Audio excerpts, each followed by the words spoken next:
Hello my dear friends मु Charles आपण मानकु हमर YouTube channel Odisha objective study को स्वागत करूची जो थिरे आमे एएसओ पई ऑलरेडी क्लास करूछु एवं यह हमर सेकंड क्लास होटे जदि यह पूर्वरु क्लास आपण मिस करि दैचंती तो काइंडली से वीडियो को जाई कि देखंतु बहुत ही हेल्पफुल हो आपण मानक पई एवं डेली बेसिस रे आमे एएसओ पई क्लास करूछु स्पेशल क्लास सब रहिबो एग्जाम पाई पूरी डेडिकेटेड है कि आमे पढ़िबा ठीक अछि जहा द्वारा कि ए वर्ष जो हमर एएसओ रो वैकेंसी अछि तो पाखा पाखी 800 वैकेंसी अछि बहुत बड़ वैकेंसी अछि पिला माने तो यहा को लाइटली नियंतु नाही सीरियस है कि पढ़ा पढ़ी करंतु एवं निश्चित रूप रे आपण माने गोटे एएसओ हेई परिबे ओके किंतु ता पई आपण मानकु फुली डेडिकेटेड है कि पढ़िबा पई पड़बो प्रॉपर प्लानिंग करी कि पढ़िबा पई पड़िबो ठीक अछि एवं मु तो अच्छी आपण मानकु डेली बेसिस रे वीडियो प्रोवाइड करिवि ठीक अछि जोटा कि आपण मानकु बहुत हेल्पफुल रहिबो ओके सो डेरी न करी हमें स्टार्ट करिबा पिला माने तो आजि कार जो हमर क्लास रहिबो सेटा रहिबो कोन मॉडर्न इंडियन हिस्ट्री रो किछि हमें आलोचना करिबा ठीक अछि तो देखंतु पिला माने आजि कार जो क्लास रहिबो सेठी वन लाइनर्स हमें क्वेश्चन आंसर करिबा ठीक अछि जोटा कि बहुत ही सिलेक्टिव वन लाइनर्स एग्जाम रे पड़ला भलिया क्वेश्चन ओके तेनु काइंडली आपण माने ए वीडियो को स्किप करिवे नाही जमारो भी पूरा देखिबे वीडियो को एवं मु आशा करूची अनेक इन्फॉर्मेशन आपण माने ए वीडियो रु पाई परिबे ठीक अछि तो क्लास स्टार्ट करिवा पूर्वरु मु आपण मानकु जणै दउची ते जदि आपण माने फर्स्ट टाइम पय हमो चैनल को विजिट करूचंती देन काइंडली हमो चैनल को सब्सक्राइब कर दियंतु अपकमिंग वीडियो पय ओके तो चलो आ देरी न करी स्टार्ट करिवा पिला माने ओके तो प्रथम प्रश्न कोन पचारा जाईची the first European to come to India were को यूरोपीय माने प्रथमे भारत को आसीथिले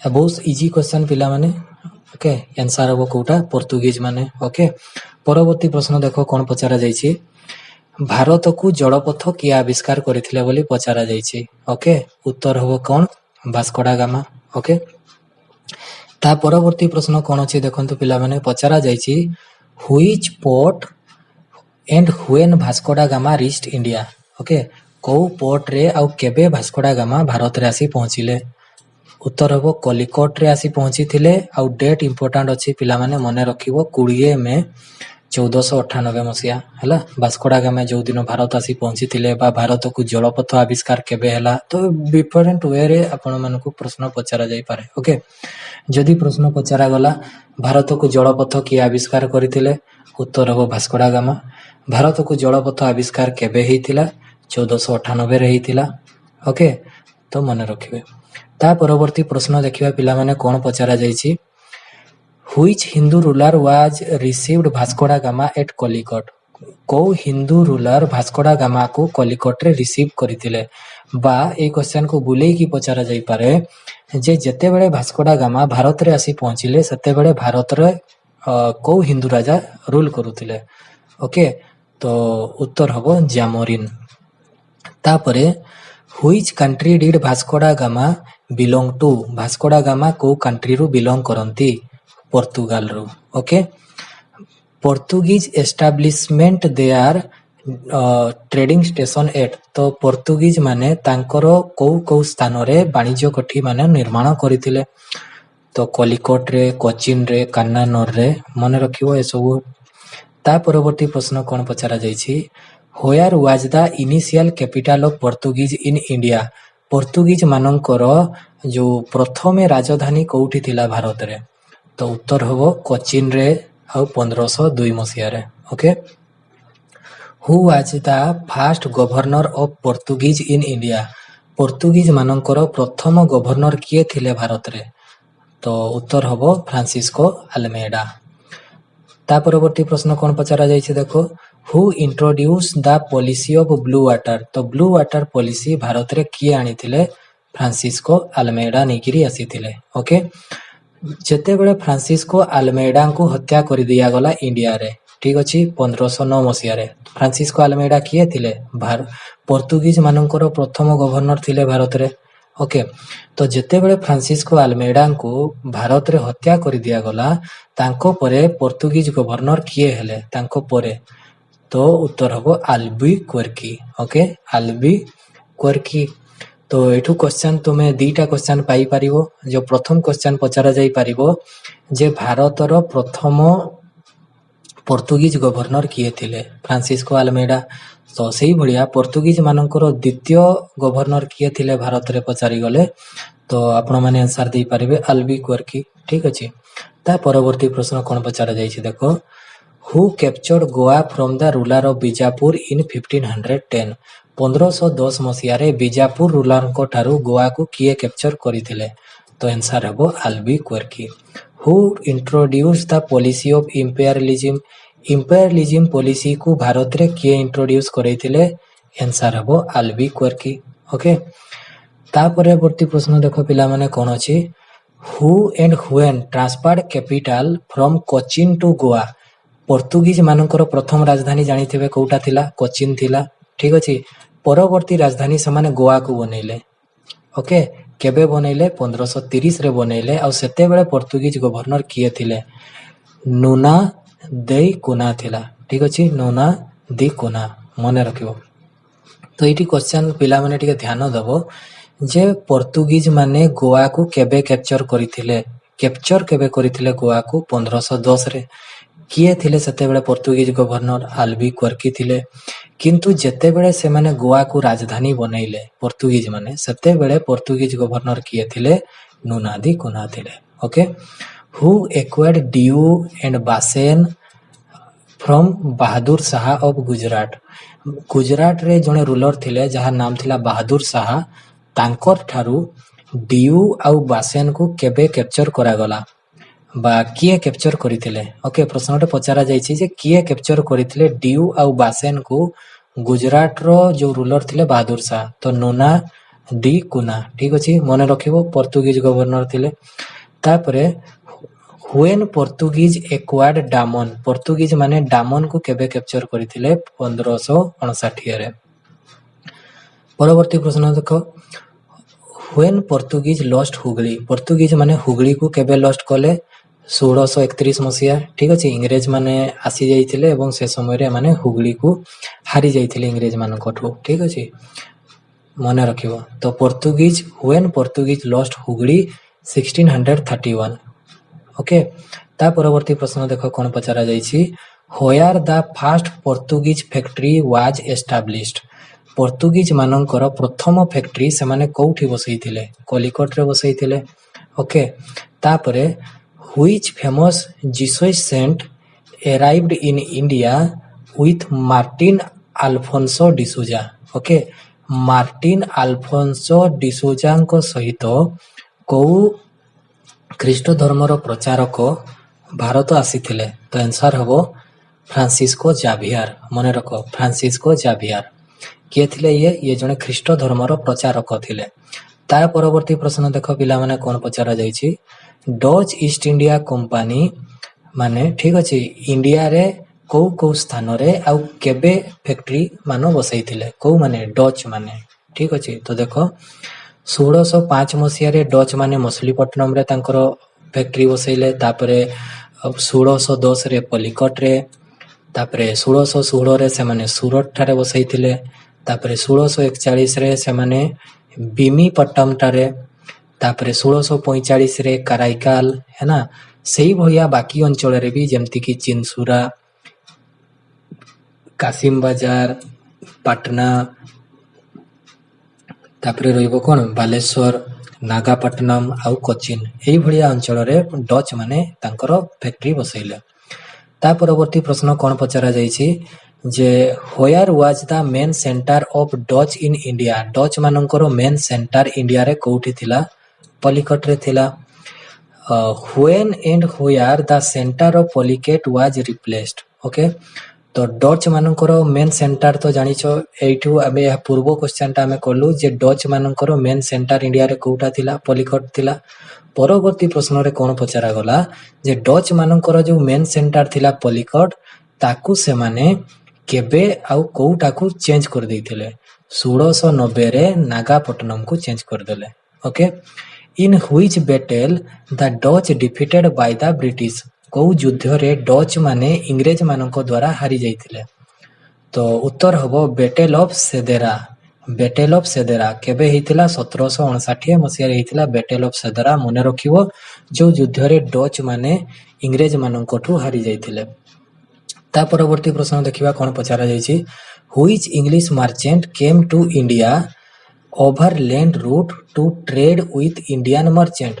तो कौ इंग्रेज बणिक थिले हला जे कि कौ इंग्लिश मर्चेंट थिले जे कि लैंड रूट देइकरी भारत आसीथिले ओके वाणिज्य करिवा पई। तो से थिले John Mildenhall. John Mildenhall जोटा 1599 रे आसीथिले किंतु ये सी रूट देखि आसी नथिले ये लैंड रूट देखि आस्थिले मने रखियो ओके।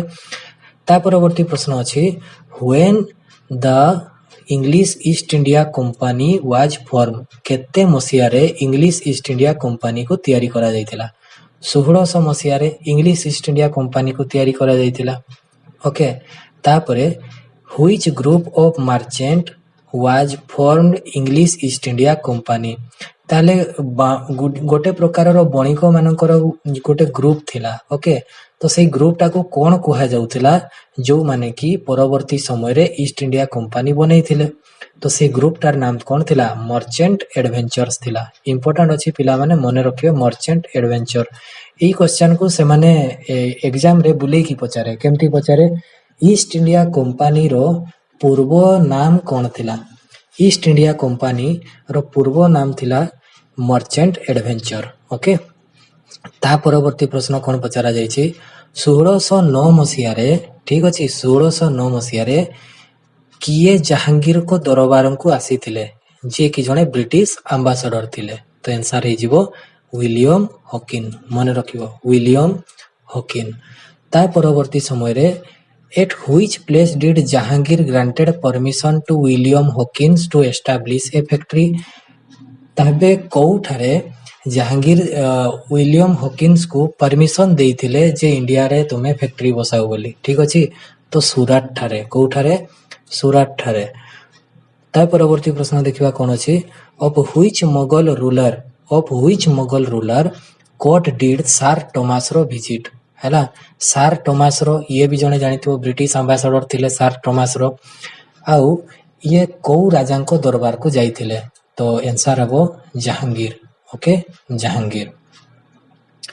पुणी थरे कहि दउची पिला माने आमे एठी जते भी क्वेश्चन आलोचना करूछु सबु क्वेश्चन एग्जाम रे पडिला भडिया क्वेश्चन पिला माने ओके। तो एहा को काइंडली आपण माने स्किप करिवे नाही नले बहु जिंस आपण माने मिस करि जिवे ठीक अछि। तो चलो स्टार्ट करिवा नेक्स्ट हमरो क्वेश्चन कोन रहिछि at which place did sir Thomas Roe succeeded in getting the permission for the establishment of factory। ताहले सर टॉमस रो को जहांगीर को अंचल रे फैक्ट्री बसैबा पई परमिशन दे दैथिले ठीक अछि बा इंग्रेज मानन को फैक्ट्री बसैबा पई को स्थान रे परमिशन मिली जाइतिला। तो हमरो हबो कोन सूरत हला तापरे आगरा तापरे अहमदाबाद बर्ज ए सब अंचल रे फैक्ट्री बसैबा पई परमिशन मिली गला इनिशियल। तापरे परवर्ती प्रश्न कोन अछि Where was the first British East India Company was built। केते मसिया रे ब्रिटिश ईस्ट इंडिया कंपनी तयारी हैला ठीक अछि। Where was the first British East India Company was built okay. तले भारत रो को ठारे आ केते मसिया रे प्रथम इंग्रेज माने तांकर कंपनी बसैले। तो आंसर हबो कोटा सूरत रे बसैथिले आ केते मसिया रे 1608 मसिया रे ठीक अछि। ता परवर्ती प्रश्न देखो when British East India Company headquarter was replaced from Surat to Bombay. तापरे इंग्रेज मानकर जो प्रथम कंपनी रो हेडक्वार्टर कोठी बनैथिले सूरत रे बनैथिले ना ताकू कहूची से माने बॉम्बे को केबे शिफ्ट करि देले। आंसर हबो 1687 मसिया रे ठीक अछि 1687 रे 1687 रे से माने सूरत रो बॉम्बे को कंपनी चेंज कर देले को माने इंग्रेज माने। ता परवर्ती प्रश्न देखो कोन पचारा जाइछि राजा Chandragiri gave permission to build a fortified which was named. तो राजा चंद्रगिरी थिले जे तो से इंग्रेज मानन को परमिशन दे देले कि तुमे गोटे दुर्ग बनाओ तुमे गोटे फोर्ट बनाओ इंडिया रे आ तार नाम कोन रखा गला परे फोर्ट सेंट जॉर्ज बोली रखा गला ठीक अछि। कोन रखा गला फोर्ट सेंट जॉर्ज। ता परवर्ती प्रश्न कौन पचरा जाइछि 1590 रे सॉरी 1590 नुहे एटा हमर कते 1690। 1690 रे कौन हला Job Charnock establish a factory at Sutanati हैला एंड जमीदारी ऑफ द विलेज उयार हैला। तो 1690 मसीह रे जॉब चार्नक जे थिले सुतानाटी रे किछि गाँ को नहीं करी से किछि फैक्ट्री बनैले। ठीक अछि आउ से गाँ को गुड़ा थिला। ठीक अछि से गाँ को गुड़ा थिला सुतानाटी तापरे रहिबो कलिकता तापरे गोविंदपुर। देखो एई अंचल गुड़ा जोटा कलिकता आजिकार जो आमर कोलकाता कहूछ सेटा केते बड़ गोटे सिटी हो जाइछि किंतु पूर्वरु से गोटे गाँ थिला। ठीक अछि जते बेले इंग्रेज माने इंडिया रे आस्थिले सेते बेले कोलकाता गोटे छोट गाँ थिला मने रखिबो। ओके एवं ता परवर्ती प्रश्न कौन पचरा जाइछि दीज 3 विलेजेस जो तीनटा गाँ कहली को तीनटा गाँ सुतानाटी कलिकता और गोविंदपुर। ठीक अछि उयार ग्रीव एज ए सिटी हैला। ए तीनटा गाँ को मिसई करी कौ शहर बनागला एबे कहली पिला माने कौ शहर बनागला कलिकता बनागला जोटा एबे हमें कहूछु कलकत्ता है ना। ता परवर्ती प्रश्न देखिबा कोन पचारा जाइछि पिला माने who obtained royal farman from Mughal emperor Farrukhsiyar. ठीक अछि ताले जो मोगल एम्परर जने थिले जार नाम थिला किए फारूक सियार से इंग्रेज मानकू गोटे रॉयल फरमान देइथिले। कोन थिला रॉयल फरमान जो थिरे कि इंग्रेज माने जदी ट्रेड करूचंती इंडिया रे इंग्रेज मानकर जहाँ भी द्रव्य आसुथिला कि भारत रु जाउथिला बाहर को किछि टैक्स पडु नथिला। ठीक अछि टैक्स फ्री ट्रेड करूथिले इंग्रेज माने एहाकू रॉयल फरमान बोली कहा जाए। आ एहाकू किए देइथिले इंग्रेज मानकू राजा किए देइथिले फारूक सियार देइथिले आ काहाकू देइथिले ना जॉन सुरमान को देइथिले। ठीक अछि तापरे देखो कोन पचरा जाइछि परवर्ती प्रश्न what was the other name of this farman. ए जो फरमान ता रॉयल फरमान हमें जो कहउथिलु एहार अन्य नाम कोन बोली कहा जाए। ठीक अछि जोटा कि कोन हला इंग्रेज माननकू जो कंपनी बनैबारे ठीक अछि तो बहुत ही हेल्पफुल हेतिला इंग्रेज मानकर प्रॉफिट बहुत हेतिला ई फरमान द्वारा। ठीक अछि एवं एहाकू इंग्रेज माने मागना काटा बोली कहउथिले कोन कहउथिले मागना काटा बोली कहउथिले। तापरे when the Danish arrived in India डेनिश माने भारत को केबे आसी पहुंचीथिले 1616 मसीह रे। ठीक अछि डेनमार्क रो लोक मान को हमें डेनिश बोली कहू आ डच को मान को डच नेदरलैंड बा हॉलैंड रो लोक मान को हमें डच बोली कहू मने रखि दियो। इंग्लिश हला जोटा हमरो ब्रिटेन रो लोक को हमें इंग्लिश बोली कहू है ना इंग्लैंड रो लोक जोटा इंग्लिश बोली कहू है ना मने रखिबो। तो एठी कहूची डेनिश माने केबे भारत आसीथिले तो 1616 रे डेनिश माने भारत को आसीथिले। तापरे कोन थिला परवर्ती प्रश्न देखो where was the Danish establish their settlement in India. डेनिश माने केते मसीहा रे आ को स्थान रे तांकर वाणिज्य निर्माण करिथिले। तो देखो 1620 मसीहा रे जो हमर टैंक्यूवर जोटा तमिलनाडु सेठी से माने फैक्ट्री बसैले। तापरे 1676 मसीहा रे से माने श्रीरामपुर जोटा बेंगल रे अछि सेठी से माने फैक्ट्री बनैले। परवर्ती प्रश्न कोन अछि देखो पिला माने डेनिश मानकर हेडक्वार्टर कोठी रहिला तो श्रीरामपुर रे से माने तांकर हेडक्वार्टर बनैले। ओके श्रीरामपुर रे से माने तांकर हेडक्वार्टर बनैले। परवर्ती प्रश्न देखो when Danish force to sell their settlement to British. ठीक अछि when Danish force to sell their settlement to British को केते मसीहा रे डेनिश माने जो थिले भारत रे से माननकू इंग्रेज माने कोन कले ना बाध्य कले। काहे की बाध्य कले ये कहले ए स्थान वर्तमान तुमे छाड़ी दियो। ठीक अछि तो से मानकू फोर्स करा गला केते मसीहा रे 1854 मसीहा रे मने रखिबो केते 1854 मसीहा रे। ता परवर्ती प्रश्न कोन पचारा जाइछि when and by whom the French East India Company was form. केबे आ केते मसीहा रे फ्रेंच ईस्ट इंडिया कंपनी तैयारी हो जाइतिला। ठीक अछि तो मने रखिबो 1664 मसीहा रे आ कहा द्वारा कोलबर्ट को द्वारा। ठीक अच्छे कलबर्ट इंपोर्टाट रही मन रख 1664 मसीहा कलबर्ट द्वारा कौन तैयारी करागला फ्रेंच ईस्ट इंडिया कंपनी तैयारी करागला ठीक अच्छे सो पिला माने एगुड़ा सब बहुत ही सिलेक्टिव क्वेश्चन ठीक अच्छे एग्जाम रे पड़ीगला भाया क्वेश्चन यहाँ को स्किप करंतु नहीं पिला माने ध्यान से एगुड़ा को लेखी लेखी मन रखंतु ओके जदि थरे देखले आपण मानकु मन रहू नहीं तो काइंडली यहाँ दी थर खंडे देखंतु वीडियो को थरे खातारू लेखी दियंतु पिला माने आपण थरे जदि लेखी देबे ना जिनसटा को लंबा समय पर्यंत आपण मानको मन रहइबो ठीक अछि थरे लेखी दियंतु आपण वीडियो देखुचंती सुनुचंती आंसर टाको थरे खाता पेन रे गारै दियंतु ओके तो मन रहि जिवो ता परवर्ती प्रश्न देखो कोन पचारा जायछि पिला माने in which rain the French East India Company was formed ठीक अछि तो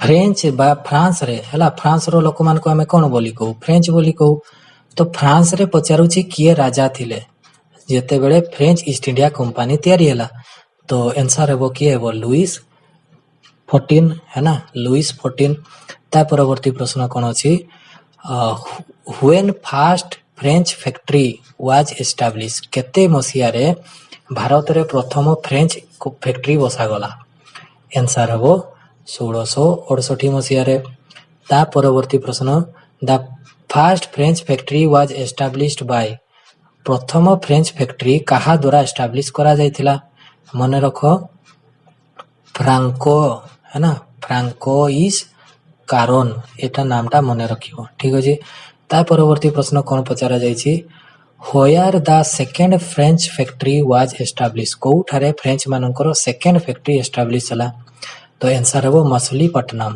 केते मसिया रे 1669 मसिया ठीक अछि ता परवर्ती प्रश्न देखो कोन पचारा जायछि which governor was received the French power in India between 1722 42 ठीक अछि तो आंसर हेबो देखो कि लिनोयर एंड डुमास ठीक अछि ता परवर्ती टॉपिक को आलोचना करिवा सेटा रहइबो कोन independent states during European advent जेते बेले यूरोपीय माने भारत को आसीथिले सेते बेले किछि इंडिपेंडेंट स्टेट थिले आउ तांको विषय रे हमें किछि क्वेश्चन आंसर देखिबा ओके तो प्रथम प्रश्न पचारा जायछि हु फाउंडेड द हैदराबाद जो शहर अछि ठीक अछि ताकू किए बसई थिले ठीक अछि तो आंसर हेबो निजामुल मुल्क है ना निजामुल मुल्क असफ जहा केते मसिया रे 1724 मसिया रे ठीक अछि ताले हैदराबाद को केबे फाउंड करा जायतिला 1724 मसिया रे कहा द्वारा निजाम उल मुल्क असफ जहा ठीक अछि ता परवर्ती प्रश्न कोन पचारा जायछि देखो what was the original name of Nizam ul Mulk Asaf Shah निजाम उल मुल्क असफ जहा जे थिले ठीक अछि तांकर अन्य नाम कोन थिला चीन किलीज खान कोन थिला चीन किलीज खान मन रखियो ता परवर्ती समय कोन प्रश्न कोन अछि ता परे व्हाट वाज द टाइटल हला गॉट चीन किलीज खान को कौन टाइटल दिया जायतिला कहा द्वारा फारूक सियार द्वारा तो तांको दिया जायतिला खान ई दुरान कौन उपाधि मिलितिला खान ई दुरान बा निजाम उल मुल्क उपाधि दिया जायतिला ता परवर्ती प्रश्न कोन अछि who was the Diwan of Chin Qilich Khan को दीवान किए थिले पुरान चांद ओके मन रखिबो ना पुरान चांद तापरे who assumed the title of Nawab of Karnataka कहा को नवाब ऑफ कर्नाटक बोली कहा जाए निजाम मान को नवाब ऑफ कर्नाटक बोली कहा जाए ता परवर्ती प्रश्न कोन पचारा जायछि who asserted the independence of Bengal during the reign of Mughal ठीक अछि माने जेते बेले बेंगल रे कोन हितिला ना इंडिपेंडेंट थिला केते बेले बेंगल रे ठीक अछि तो सेते बेले मुगल तरफ रु किए थिले रूलर ठीक अछि तो आंसर हबो मुर्शिद कुली खान किए थिबो मुर्शिद कुली खान ता परवर्ती प्रश्न पचारा जायछि कोन होयार मुर्शिद Quli Khan established his capital मुर्शिद कुली खान तांकर कैपिटल କୋଉଠି ବନେଇଥିଲେ? ତ ଆନ୍ସର ହେବ ମୁର୍ସିଦାବାଦ। ନା ତ ଶୁଣିଥିବ ପ୍ରାୟ ପିଲା ମୁର୍ସିଦାବାଦ, ନାଇଁ କି? ତାପରେ ପରବର୍ତ୍ତୀ ପ୍ରଶ୍ନ କ'ଣ ପଚରା ଯାଇଛି? When did Murshid Quli Khan die? Murshid Quli Khan କେତେ ମସିହାରେ ତାଙ୍କର ମୃତ୍ୟୁ ହେଇଯାଇଥିଲା? 1727 ମସିହାରେ ମୁର୍ସିଦ କୁଲି ଖାନଙ୍କର ମୃତ୍ୟୁ ହେଇଯାଇଥିଲା। ପରବର୍ତ୍ତୀ ପ୍ରଶ୍ନ କ'ଣ ପଚରା ଯାଇଛି? Who became the ruler of Bengal in 1756? 1756ରେ ଠିକ ଅଛି ଆମର ଯୋଉ ବେଙ୍ଗଲର ରୁଲର କିଏ ହେଲେ? ଠିକ ଅଛି, ତ ଆନ୍ସର ହେବ ସିରାଜ ଉଦୌଲା। ଆଉ କାହାର ମୃତ୍ୟୁ ପରେ ସିରାଜ ଉଦୌଲା ବେଙ୍ଗଲର ରୁଲର ହେଲେ? ତ ଅଲିବର୍ଦ୍ଦି ଖାନଙ୍କର ମୃତ୍ୟୁ ପରେ। ଠିକ ଅଛି, ଅଲିବର୍ଦ୍ଦିନ ଖାନଙ୍କର ମୃତ୍ୟୁ ପରେ ସିରାଜ ଉଦୌଲା ବେଙ୍ଗଲର ରୁଲର ହେଲେ 1756 ମସିହା। ଇମ୍ପୋର୍ଟାଣ୍ଟ ରହିବ, ମନେ ରଖିବ। ଠିକ ଅଛି, ବ୍ଲାକ୍ ହୋଲ୍ ଏପିସୋଡ ବା ବ୍ଲାକ୍ ହୋଲ୍ ଟ୍ରାଜେଡି, ଠିକ ଅଛି, was the main cause of death.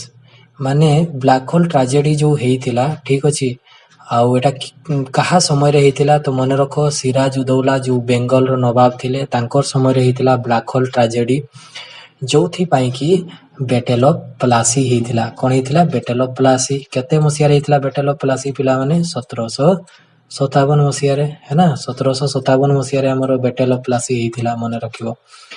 ଏବଂ କାହିଁକି ହେଇଥିଲା ଏଇ ବ୍ଲାକ୍ ହୋଲ୍ ଟ୍ରାଜେଡି? ଏଠି କ'ଣ ହେଇଥିଲା? ଏଇ ଯୋଉ ସିରାଜ ଉଦୌଲା ଯିଏ ଥିଲେ ସିଏ କ'ଣ ଥିଲେ ନା କିଛି ବ୍ରିଟିଶ ଅଫିସରଙ୍କୁ କ'ଣ କରିଥିଲେ ନା ଗୋଟିଏ ଛୋଟିଆ ରୁମରେ ବନ୍ଦ କରିଦେଇଥିଲେ। ଠିକ ଅଛି, ଯୋଉଥିରେ କି ବହୁତ ଛୋଟିଆ ରୁମ ଥିଲା, ହେଲା। ସେ ରୁମରେ ଗୋଟିଏ ହିଁ ଦ୍ୱାର ଥିଲା, ଆଉ ସେଠି ପାଖାପାଖି ସେମାନେ ମୋର ଦେନ୍ 100 ଆର୍ମି, ଯୋଉ ବ୍ରିଟିଶ ଆର୍ମି ଥିଲେ ସେମାନଙ୍କୁ ରଖିଦେଇଥିଲେ। ଏବଂ ସେଥିମଧ୍ୟରୁ କ'ଣ ଥିଲେ ନା କିଛି ବ୍ରିଟିଶ ମାନଙ୍କର ଅଫିସର ମଧ୍ୟ ଥିଲେ। ସେଇ ଭିତରେ କ'ଣ ହେଇଥିଲା ନା ବହୁତ ଲୋକଙ୍କର କ'ଣ ହେଇଥିଲା ନା ଶ୍ୱାସରୁଦ୍ଧ ହେଇକିରି ସେମାନେ ମରିଯାଇଥିଲେ। ତ ଏହାକୁ ହିଁ କୁହାଯାଏ ବ୍ଲାକ୍ ହୋଲ୍ ଟ୍ରାଜେଡି। ଆପଣ ମାନେ ଚିନ୍ତା କରନ୍ତୁ, ଗୋଟେ ଛୋଟିଆ ରୁମରେ ଅନେକ ଗୁଡ଼ିଏ ଯଦି ଲୋକଙ୍କୁ, 100ରୁ ବେଶୀ ଲୋକଙ୍କୁ ଯଦି ଆମେ ଗୋଟେ ରୁମରେ ବନ୍ଦ କରିଦେବା ତ କ'ଣ ହବ ତାଙ୍କର ଅବସ୍ଥା? ଅବଭିୟସଲି ପ୍ରାୟ ମ୍ୟାକ୍ସିମମ୍ ଲୋକଙ୍କର ଡେଥ୍ ହେଇଯିବ, ନା? ତ ସେଇଭଳିଆ ହେଇଥିଲା ଏଠି। ତ ଯାହା ଦ୍ୱାରା କି ଇଂରେଜ ମାନେ ରାଗି ଯାଇଥିଲେ ଏବଂ ବେଟେଲ ଅଫ ପ୍ଲାସି ଦେଖିବା ପାଇଁ ମିଳିଥିଲା। କେତେ ମସିହାରେ? 1757 ମସିହାରେ, ମନେ ରଖିବ। ଓକେ, ତା ପରବର୍ତ୍ତୀ ପ୍ରଶ୍ନ କ'ଣ ପଚରା ଯାଇଛି ପିଲାମାନେ? ଦେଖ, when did and when, sorry, ଏଠି କ'ଣ ପ୍ରଶ୍ନ ଅଛି? when and between whom, କେବେ ଏବଂ କୋଉ ମାନଙ୍କ ମଧ୍ୟରେ ବେଟେଲ ଅଫ ପ୍ଲାସି ହେଇଥିଲା? ଠିକ ଅଛି, କେବେ ଏବଂ କୋଉ ମାନଙ୍କ ମଧ୍ୟରେ ବେଟେଲ ଅଫ ପ୍ଲାସି ହେଇଥିଲା? 1757 ମସିହାରେ ହେଇଥିଲା ଇଂଲିଶ ମାନଙ୍କ ଦ୍ୱାରା। ଆଉ ଗୋଟେ ସାଇଡରେ କୋଉମାନେ ଥିଲେ? ସିରାଜ ଉଦୌଲା ଥିଲା ଆଉ ତାଙ୍କର ଆର୍ମି ଥିଲେ। ଠିକ ଅଛି, ତ ଗୋଟେ ସାଇଡରେ ଇଂରେଜ ମାନେ ଥିଲେ ଆଉ ଗୋଟେ ସାଇଡରେ କୋଉମାନେ ଥିଲେ? ସିରାଜ ଉଦୌଲା ଆଉ ତାଙ୍କର ଆର୍ମି ଥିଲେ। ତ ଏଇଠି ହେଇଥିଲା କ'ଣ? Battle of Plassey. ତ ବେଟେଲ ଅଫ ପ୍ଲାସିରେ ଜିତିଥିଲେ କୋଉମାନେ? ଇଂଲିଶ ମାନେ ଜିତିଥିଲେ। ଠିକ ଅଛି, ଇଂରେଜ ଜିତିଥିଲେ ଏବଂ ଏଠି ସିରାଜ ଉଦୌଲା ହାରି ଯାଇଥିଲେ। ପରବର୍ତ୍ତୀ ପ୍ରଶ୍ନ କ'ଣ ପଚରା ଯାଇଛି? ଦେଖ, who led the English forces in the battle of Plassey? ଯେତେବେଳେ ବେଟେଲ ଅଫ ପ୍ଲାସି ହେଲା, ଇଂଲିଶ ଆର୍ମିକୁ କିଏ ଲିଡ୍ କରୁଥିଲେ? ତ ଆନ୍ସର ହେବ ରବର୍ଟ କ୍ଲାଇଭ। ଠିକ ଅଛି, ବେଟେଲ ଅଫ ପ୍ଲାସି ବେଳେ ଇଂଲିଶ ଫୋର୍ସକୁ କିଏ ଲିଡ୍ କରୁଥିଲେ ବା କିଏ ଲିଡିଂ ନେଉଥିଲେ ଇଂଲିଶ ଆର୍ମିର? ତ ଆନ୍ସର ହେବ ରବର୍ଟ କ୍ଲାଇଭ। ପରବର୍ତ୍ତୀ ପ୍ରଶ୍ନ କ'ଣ ପଚରା ଯାଇଛି? Who was the chief of army? ହେଲା, ଚିଫ୍ ଅଫ ଆର୍ମି କିଏ ଥିଲେ? ସିରାଜ ଉଦୌଲାଙ୍କର। ଠିକ ଅଛି, ବେଟେଲ ଅଫ ପ୍ଲାସିରେ। ଆନ୍ସର ହେବ ମୀର ଜାଫର। ଠିକ ଅଛି, ଏଇ ମୀର ଜାଫର କ'ଣ ଥିଲେ ନା ସିରାଜ ଉଦୌଲାଙ୍କୁ ଧୋକା ଦେଇ ଦେଇଥିଲେ, ଯାହା ଦ୍ୱାରା କି ସିରାଜ ଉଦୌଲା ହାରି ଯାଇଥିଲେ। ମୀର ଜାଫର ଇଏ କ'ଣ କରିଥିଲେ ନା ଇଂରେଜ ମାନଙ୍କ ସହିତ ମିଶି ଯାଇଥିଲେ ଏବଂ ଯାହା ଦ୍ୱାରା କି କ'ଣ ହେଇଥିଲା, ଏବଂ ଯୁଦ୍ଧ କଲା ସମୟରେ ମୀର ଜାଫର ତାଙ୍କର ଆର୍ମିକୁ ସିରାଜ ଉଦୌଲାଙ୍କ ସହିତ ପଠେଇ ନଥିଲେ। ଠିକ ଅଛି, ଏବଂ ଯୋଉଥିପାଇଁ କି ସିରାଜ ଉଦୌଲା ହାରି ଯାଇଥିଲେ ଏବଂ ବେଙ୍ଗଲକୁ ଇଂରେଜ ମାନେ କ୍ୟାପଚର କରିଦେଇଥିଲେ। ତାପରେ ଦେଖ, ପରବର୍ତ୍ତୀ ପ୍ରଶ୍ନ କ'ଣ ପଚରା ଯାଇଛି? Who became the ruler of Bengal in 1757ରେ?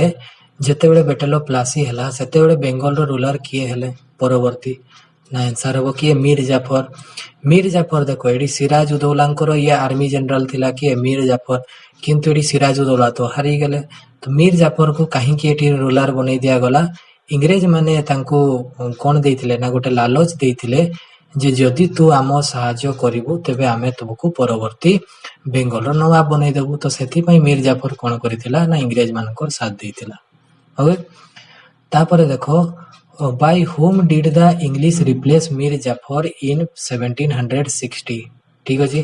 तापर इंग्रेज माने कौन करिथिले ना 1760 मसीहा रे मीर जाफर को मध्य हटाई देइथिले। आ किए बसिथिले से माने कौन राजगादी रे किए बसिथिले?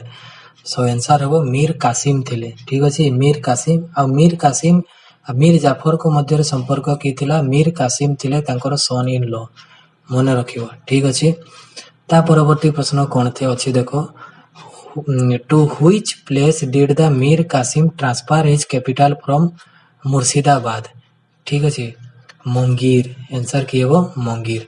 ता परवर्ती प्रश्न देखो कौन पचारा जायछि, who establish the gun factory at Monghyr? Monghyr रे जो बंदूक कारखाना किए बसैथिले? मीर कासिम। ठीक अछि, मंगोर रे बंदूक कारखाना किए बसैथिले? मीर कासिम बसैथिले। ता परवर्ती प्रश्न देखिबा कौन पचारा जायछि, 1763 मसीहा रे who was made the ruler of Bengal in place of Mir Qasim? Mir Qasim को परे 1763 मसीहा रे किए पुणी राजा हेतिले बेंगल रे? मीर जाफर हेतिले। परवर्ती प्रश्न देखिबा कौन पचारा जायछि, when and between whom the battle of Buxar was fought? Buxar युद्ध हला केबे एवं को मानक मध्य रे हेतिला? तो 22 अक्टोबर 1764 मसीहा रे 22 अक्टोबर 1764 मसीहा रे Nawab of Awadh Siraj Uddaula and Mughal emperor गोटे साइड रे आउ गोटे साइड रे थिले ब्रिटिश आर्मी। तेबे किभଳି हेतिला बैटल ऑफ बक्सर? ना गोटे साइड रे को माने थिले? गोटे साइड रे थिले नवाब ऑफ अवध। तो तांकरी साइड रे जोग देइथिले किए? सिराज उदौला। तांकरी साइड रे आउ किए जोग देइथिले? ना मोगल रो जो राजा थिले शाह आलम। तो गोटे साइड रे 3 जन रहिले, आ गोटे साइड रे को माने रहिबे? आ गोटे साइड रे रहिबे इंग्रेज माने। ठीक अछि, आ गोटे साइड रे इंग्रेज माने रहिबे। तो ई बढ़िया भाव रे हमरो बैटल ऑफ बक्सर हेतियो, है ना? Battle of Buxar हेतियो।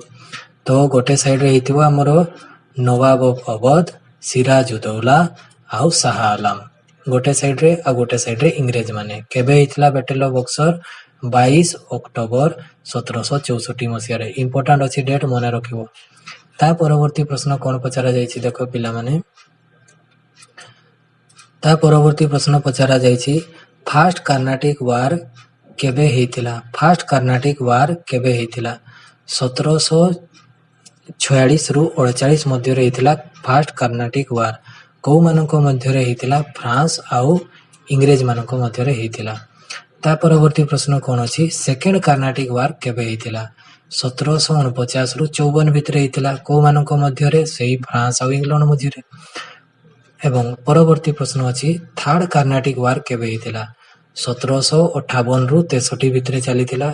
हमरो जो थर्ड कर्नाटिक वार को मानक मध्य रे? सेही फ्रांस आउ इंग्लैंड। ओके, चलो परवर्ती प्रश्न कौन पचारा जायछि देखिबा, the first Anglo Mysore war between took place between को मानक मध्य रे? ठीक अछि, एंग्लो मैसूर वार जो हेतिला को मानक मध्य रे हेतिला?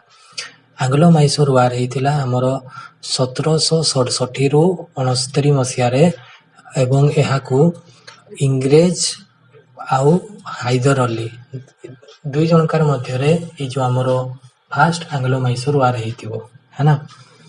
परवर्ती प्रश्न कौन पचारा जायछि, the second Anglo Mysore war took place between? Second Anglo Mysore war को मानक मझी रे हेतिला?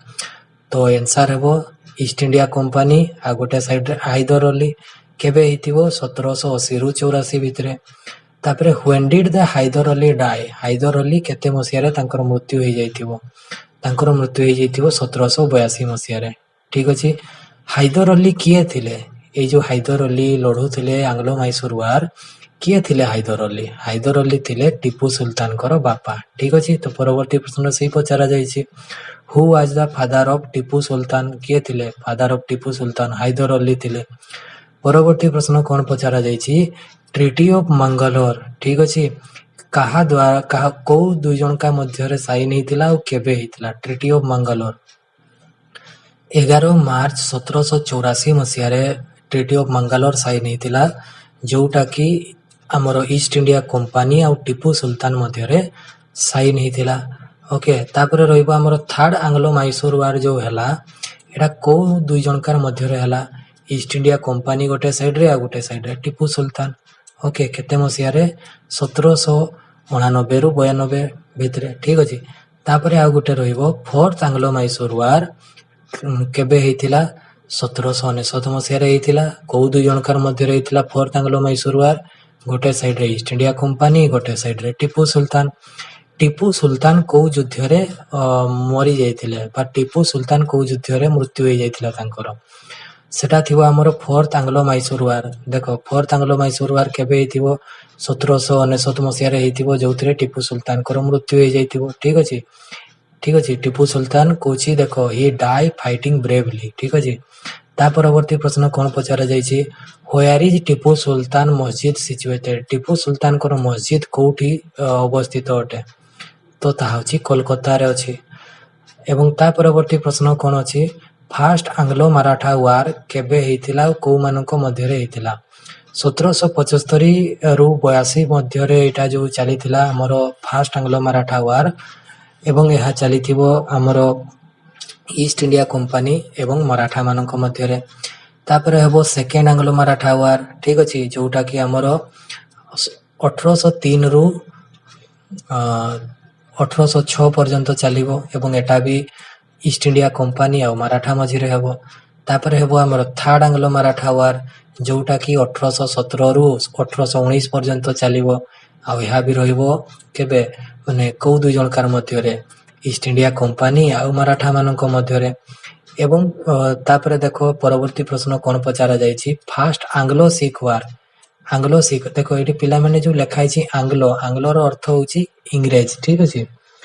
ତ ଫାର୍ଷ୍ଟ ଆଙ୍ଗ୍ଲୋ ଶିଖ ୱାର କେବେ ଆଉ କୋଉ ମାନଙ୍କ ମଧ୍ୟରେ ହେଇଥିଲା? 1845-46 ମସିହା ବେଳେ ଇଂରେଜ ମାନଙ୍କ ଦ୍ଵାରା ଆଉ ଶିଖ ମାନଙ୍କ, ଇଂରେଜ ମାନଙ୍କ ମଧ୍ୟରେ ଆଉ ଶିଖ ମାନଙ୍କ ମଧ୍ୟରେ ହେଇଥିବ, ଠିକ ଅଛି, ଆମର ଯୋଉ ଆଙ୍ଗ୍ଲୋ ଶିଖ ୱାର ଫାର୍ଷ୍ଟ। ସେକେଣ୍ଡ ଆଙ୍ଗ୍ଲୋ ଶିଖ ୱାର କେବେ ହେଇଥିବ? ସେକେଣ୍ଡ ଆଙ୍ଗ୍ଲୋ ଶିଖ ୱାର ହେଇଥିବ 1948 ରୁ ଆମର 49। ପିଲାମାନେ ଏଠି 19 ଲେଖା ହେଇଛି, ଏଟା 19 ହବ ନାହିଁ, ଠିକ ଅଛି। ଏଟା ଆମର 1848 ହବ। 1848 ରୁ 1849 ହବ। ଓକେ, ଯୋଉଟା କି ଆମର ଇଷ୍ଟ ଇଣ୍ଡିଆ କମ୍ପାନୀ ଆଉ ଶିଖ ମାନଙ୍କ ମଧ୍ୟରେ ହେଇଥିବ। ତାପରେ ଫାର୍ଷ୍ଟ ଆଙ୍ଗ୍ଲୋ ବର୍ମିଜ ୱାର କେବେ ହେଇଥିବ? ନା ଏଟା ଆମର 1824 ଭିତରେ ହେଇଥିବ, ଯୋଉଟା କି ଆମର ବ୍ରିଟିଶ ମାନଙ୍କ ମଧ୍ୟରେ ହେଇଥିବ ଆଉ ବର୍ମାର ଯିଏ ରାଜା ଥିବେ ତାଙ୍କ ମଧ୍ୟରେ ହେଇଥିବ, ଠିକ ଅଛି। ତାପରେ ସେକେଣ୍ଡ ଆଙ୍ଗ୍ଲୋ ବର୍ମିଜ ୱାର କେବେ ହେଇଥିବ? ନା ଏଟା ଆମର 1852 ମସିହାରୁ 1853 ମସିହା ପର୍ଯ୍ୟନ୍ତ ଚାଲିଥିବ, ଯୋଉଟା କି ବ୍ରିଟିଶ ଆଉ ବର୍ମାର ରାଜା ମଧ୍ୟରେ ହେଇଥିବ। ଥାର୍ଡ ଆଙ୍ଗ୍ଲୋ ବର୍ମିଜ ୱାର କେବେ ହେଇଥିବ? 1885 ରୁ 86 ଭିତରେ ହେଇଥିବ, ଯୋଉଟା କି ଇଂରେଜ ଏବଂ ବର୍ମାର ରାଜା ମାନଙ୍କ ଭିତରେ ହେଇଥିବ। ତା ପରବର୍ତ୍ତୀ ପ୍ରଶ୍ନ ଦେଖିବା କଣ ପଚରା ଯାଇଛି ପିଲାମାନେ? Burma was separated from India. Burma ଯିଏ ଅଛି, ଯୋଉଟା ବର୍ମା, ବର୍ମାର ବର୍ତ୍ତମାନ ନାମ କଣ ରେ? ବର୍ମା, ବର୍ମା ମିଆଁମାର ହେଲା। ବର୍ମାର ବର୍ତ୍ତମାନ ନାମ କଣ? ମିଆଁମାର। ତ ମିଆଁମାର କହୁଛି ଭାରତରୁ କେବେ ଅଲଗା ହେଲା? 1937 ମସିହାରେ ମିଆଁମାର ଭାରତରୁ ଅଲଗା ହେଇଗଲା। ପରବର୍ତ୍ତୀ ପ୍ରଶ୍ନ କଣ ଅଛି ଦେଖ? Burma achieve independence from the British. ତ ଆମର ଯୋଉ ବର୍ମା ଅଛି, ଯୋଉଟା ମିଆଁମାର, ଠିକ ଅଛି, ସେଟା ଇଂରେଜ ମାନଙ୍କଠୁ କେବେ ସିଏ ସ୍ୱତନ୍ତ୍ର ହେଲା? 4 ଜାନୁଆରୀ 1948 ରେ ସିଏ ବର୍ମା କଣ ହେଲା? ଇଂରେଜ ମାନଙ୍କଠୁ ସ୍ୱତନ୍ତ୍ର ହେଇଗଲା। ପରବର୍ତ୍ତୀ ପ୍ରଶ୍ନ କଣ ପଚରା ଯାଇଛି? ଫାର୍ଷ୍ଟ ଆଙ୍ଗ୍ଲୋ ଆଫଗାନ ୱାର କେବେ ହେଇଥିବ ଆଉ କୋଉ ମାନଙ୍କ ମଧ୍ୟରେ ହେଇଥିବ? 1839 ରୁ 42 ମଧ୍ୟରେ ହେଇଥିବ, ଏବଂ ଯୋଉଟା କି ଆମର ବ୍ରିଟିଶ ଇଣ୍ଡିଆ ଆଉ ଅନ୍ୟପଟେ ଥିବେ ଯୋଉ ଆମର ଆଫଗାନିସ୍ତାନ ଯୋଉ ରାଜା ଥିବେ ତାଙ୍କ ମଧ୍ୟରେ ହେଇଥିବ ହେଲା। ତାପରେ ରହିବ ଆମର ସେକେଣ୍ଡ ଆଙ୍ଗ୍ଲୋ ଆଫଗାନ ୱାର, ଯୋଉଟା କି ରହିବ ଆମର 1878 ରୁ 80 ମଧ୍ୟରେ ହେଇଥିବ, ସେକେଣ୍ଡ ଆଙ୍ଗ୍ଲୋ ଆଫଗାନ ୱାର। ଆଉ ଏଟା ବି ଆମର ରହିବ ବ୍ରିଟିଶ ଇଣ୍ଡିଆ ଆଉ ଗୋଟେ ପଟେ ରହିବ କଣ? ଆଫଗାନିସ୍ତାନର ରୁଲର। ଏବଂ ତାପରେ ରହିବ ଆମର ଆଙ୍ଗ୍ଲୋ ମାରାଠା ୱାର, ସରି ଆଙ୍ଗ୍ଲୋ ମାରାଠା ନୁହେଁ, ଏଟା ରହିବ ଆମର କଣ? ପରବର୍ତ୍ତୀ ପ୍ରଶ୍ନରେ କଣ ଅଛି? Anglo Afghan war. ଓକେ, ଠିକ ଅଛି, ଆଙ୍ଗ୍ଲୋ ଆଫଗାନ ୱାର। तो एटा भी हेतिबो हमर 1919 मसिया रे जोटा कि को मानको मध्य रे हेतिबो गोटे पटे थिबे ब्रिटिश इंडिया आ गोटे पटे थिबे एमिरेट्स ऑफ अफगानिस्तान।